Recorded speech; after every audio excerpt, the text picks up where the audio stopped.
Hello, everyone. My name is John Anene. I'm here with my wife, my lovely wife. Kate Anini, and I'm also a registered nurse with my MSN and board certified in medical surgical area. So, most of what we'll be talking today, I'm actually talking from the point of view that I'm in the field and I understand what people would be going through, especially when it comes to health related issues. All right, so I will say that I greet everyone, and we're not going to be long on this video. We just want to sympathize, first of all, to let our people know, Nigeria, Nigerians in the whole, but also from Delta State, that our hearts are with you guys. Those who are flooded and those who are not flooded, it's not your own making, but at the same time, we have to be responsible. For now, we have to take care of ourselves. Wherever we are now, be responsible for each other. Whatever little palliative or support you're getting from the community, or you're getting from the government or individuals, please let's share that responsibly and make sure we take care for each person. So we know the history of flooding. Those of us from Delta State and the riverside, riverine areas. So it's not new, but I think this time we have to be responsible, making sure the waterways are not blocked, making sure we don't build on those areas, and also making sure we adhere to government warnings. Government may not warn you, but at the same time, know it's your life, it's your property, so you have to take care of yourselves. Will this flooding happen again? Yes. Why? Because the government may not do what they're supposed to do. We've been hearing this since most of us were born. Nigeria have been flooding, and Delta State have been flooding. So both the local government, state government, and federal had not done anything to alleviate these sufferings. It doesn't matter if it's the APC, PDP, MPN, the story is the same. Even when the military government was in power, nothing better came out from that. So, but it's sad that Delta State, being the oil producing state and supposed to be one of the richest states in Nigeria, is going through this menace. So, we know there are going to be a lot of impacts. People are going to be hungry. People are going to be displaced. Houses will be destroyed. Farmland will be destroyed. Water will be polluted. Corpses will be flowing on the street. Your goat, your cow, your chicken, all those things will be dead because once it's flooded, everything's gone.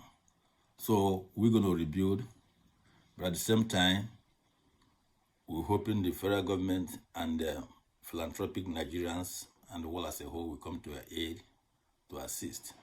So I'm going to let my wife talk about some of the health issues from diseases and other things that we will be experiencing for short term and also long terms. So Thank you again. Diseases, there's a lot of diseases that are really going to follow up with this issue. Things like cholera, of course, the running stomach, fever. There's going to be malaria because mosquitoes are going to have a very nice breeding ground at this time.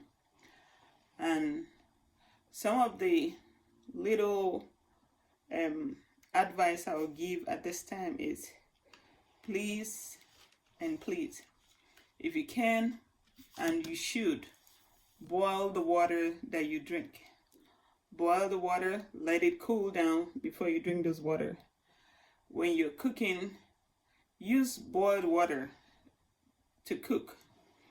Try as much as possible to stay away from just getting water from the well and using it straight without trying in your own best way to purify it.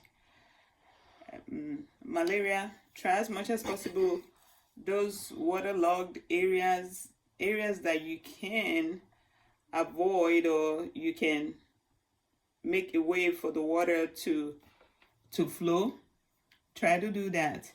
And then also things like grease, like if you have the petrol oil or anything greasy, if you pour it on those waterlogged areas, those will help with the mosquito. They tend to kill the mosquito, so that will help too a lot and kill the larvae and the eggs of the mosquito, however way. But watch your children, teach them how to wash their hands before they eat. Look around you, those areas where you have where the children will normally play. Just look around those areas. If there are dead animals, try to get those things away, bury them away, put them away so that the kids don't get in touch with them.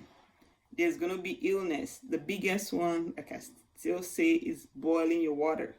Boil your water. Let that water be boiling before you actually cool the water and then sieve the water. Then you can hopefully be able to get the drinking water from there. Your well, take care of your well water. Boil your well water. And I hope we'll be able to pass through this process and with less illness for the families and children. Thank you. And also, finally, I know they're going to be hunger in the land, or there's hunger already because of they're going to be famine. So there's no crops. All your farmland have been destroyed.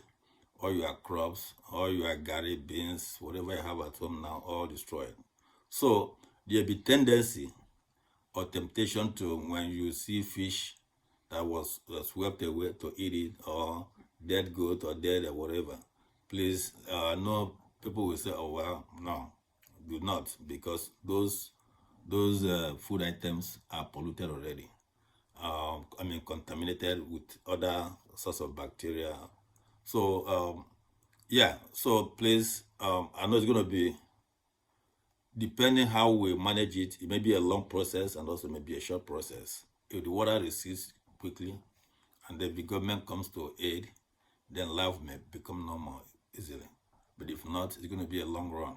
So yes, there will be hunger, and there'll be hunger. But at the same time, we shouldn't be tempted to eat those items that already been contaminated from this flood. We wish you well. We don't want to take time. Don't want to take all your time. Wish you well, and then hope this message will resonate in our communities, so people can take care of themselves.